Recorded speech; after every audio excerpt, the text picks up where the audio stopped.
Ahoy! Today we're talking about beginner mistakes in Smite again.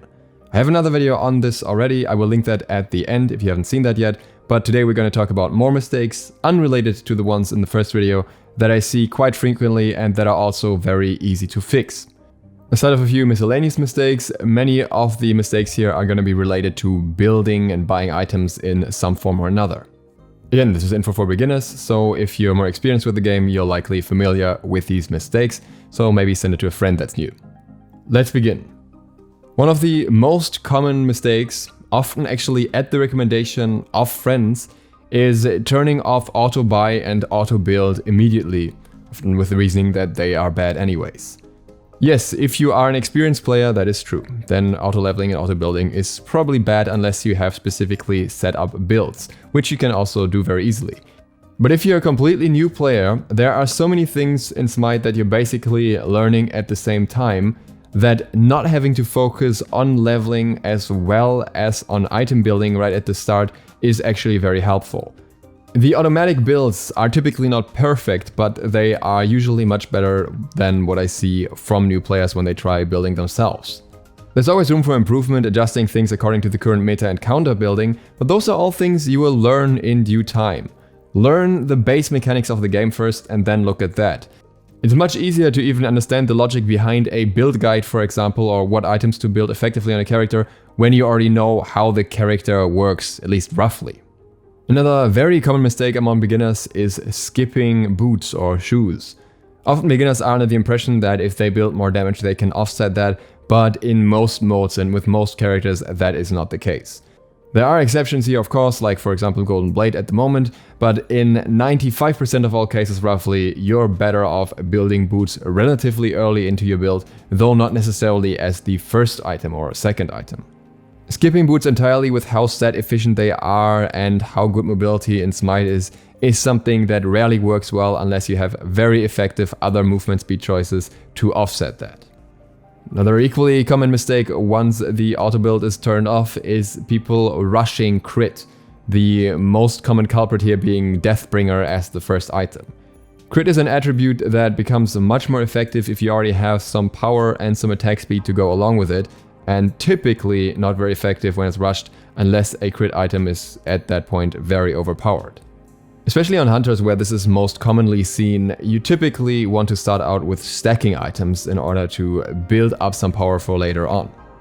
A frequent mistake we especially see among players from other MOBAs that come over is them only building tier 1 items and never upgrading them. That's because in other games the item leveling functions differently and you combine different items, whereas in Smite you kinda just max out the item that you have into different options. It's a bit confusing if you see it for the first time, but it very quickly makes sense.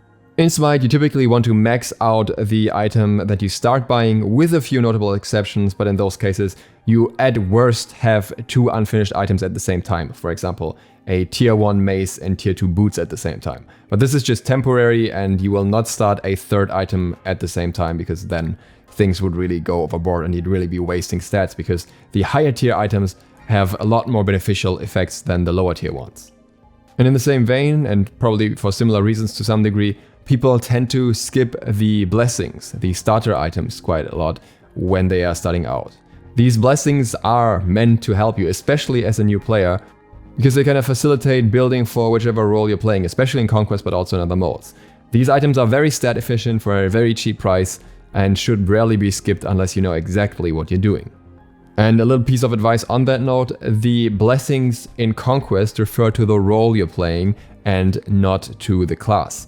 This means that, for example, Guardian's blessing is meant to be used by support players, no matter if they're playing a Guardian or a Warrior or something else.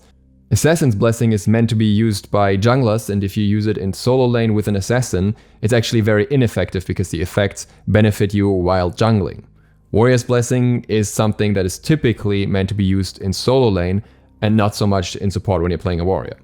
As always, there are exceptions to the rule here, like for example, certain magical hunters being played in middle lane with Hunter's blessing, but generally speaking, the assigned role should give you a good idea of which item will be good for that particular role. By the way, if you want more detailed infos about how to build characters then I will link you a video right here that I made a while ago, which actually summarizes a lot of the steps to a correct build for basically each role. So this is something that can most certainly help you out if you're new and you're trying to get into making your own builds, and I recommend checking that out if you've familiarized yourself with the game in general a little bit. Another very, very common mistake among new players as well as old really is not warding. This is not equally important in every mode. In Arena, for example, warding does not do all that much, but especially in Conquest it's super important to ward, and it's something that you will notice many people just completely forgetting about. Having vision of the enemies in Smite prevents so many ganks, so many rotations, and secures so many objectives that it cannot be overstated just how important wards are. The earlier you get used to regular warding, the quicker you'll improve as a player. Another beginner mistake that is often found on surprisingly high levels of play is undervaluing anti-heal. Anti-heal in Smite is incredibly accessible, and there are very strong items with anti-heal on them, and it's effective in almost every game. You will almost always run at least into an enemy hunter who will have some sort of self-sustain, as well as often at least one other character with a self-heal, or maybe even someone who heals the entire team. While games where you don't need anti-heal do exist for sure, there are many more where it's necessary to some degree at least. You'll learn the nuances of that over time, but just generally keep in mind to build anti-heal when you know strong healing characters are present in the game. And as we're already on the topic of healing and anti-heal and mistakes, Meditation Cloak is an item that is very, very commonly built by new players that is just not that great in most situations. There are simply better choices for most characters. If you want more details on why exactly that is, I will link you a video right here where I break down in detail why exactly Meditation Cloak is often a bad item choice. And as we're already talking about relics, another very frequent mistake among new players is not fully understanding the value of crowd control and crowd control immunities. Especially Purification Beads is a relic that provides you with that, and it's very effective, and it takes a while to get used to it and use it effectively, but again, this is a case of the earlier you start learning this, the better you will be at it. In Smite, typically when an ability makes you glow golden, this ability provides you with crowd control immunity. That means if any form of crowd control, like for example a stun or a knock-up, is coming your way and you use that ability, then you will not be affected by the crowd control effect of that ability. You will still take the damage, but at the same time you can fire off your own ability and then possibly get away as well. Learning to time this can give you large benefits in terms of the outcome of a fight. At the same time, it's also important to keep this in mind when going into a fight. If you always use your strongest ability with the crowd control immunity at the start of the fight right away, it means it's much easier for the enemy to attack you afterwards, as you don't really have the same amount of ways to get away anymore. Again, something that can be solved partially by Purification Beads, but it's much easier if you fully understand how your abilities help in that regard as well. And then there's this little thing that every new player tends to do once they have an enemy on low health. And that is tunnel visioning and chasing kills. And sometimes that's fair enough. Sometimes it makes sense to chase a kill, for example, if there's only one enemy left. But in the vast majority of situations, you will probably end up being turned on or being collapsed on by the enemy team, and then you getting punished for chasing in the first place. Keep an eye on your own health bar, the enemy's health, and the minimap. If you're aware of those things and you know where the enemies are and you know you have enough health to possibly also sustain a little bit of a counterattack, then you can consider chasing. Spoilers, most of the time that won't be the case and you're better off not chasing too far and instead focusing on getting more farm than the enemy, again, especially in Conquest. Last but not least, there is using the chat to communicate instead of VGS. Yes, sometimes it makes sense to write things in chat that are a little bit more complex, or if you don't know a command yet, but generally speaking, you should try and use the VGS system. To do so, you just press V and then whichever button follows for the command, and that is how you communicate in Smite most of the time, because these are basically quick commands that will give you much faster input methods than typing everything out. Console has this system as well, though as far as I'm aware it's not quite as expensive as the PC version.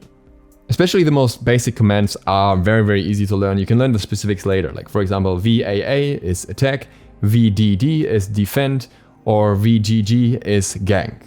You then also know VFF for enemy missing, you'll already know 80% of what you'll ever use. And that is it for this part of the beginner mistakes. If you haven't seen the first part yet, feel free to check it out up here right now, it'll be linked at the end as well. And other than that, thank you very much for watching. If you're new to the channel and you want more Smite advice, feel free to hit the sub button and maybe the bell so you get notified of that.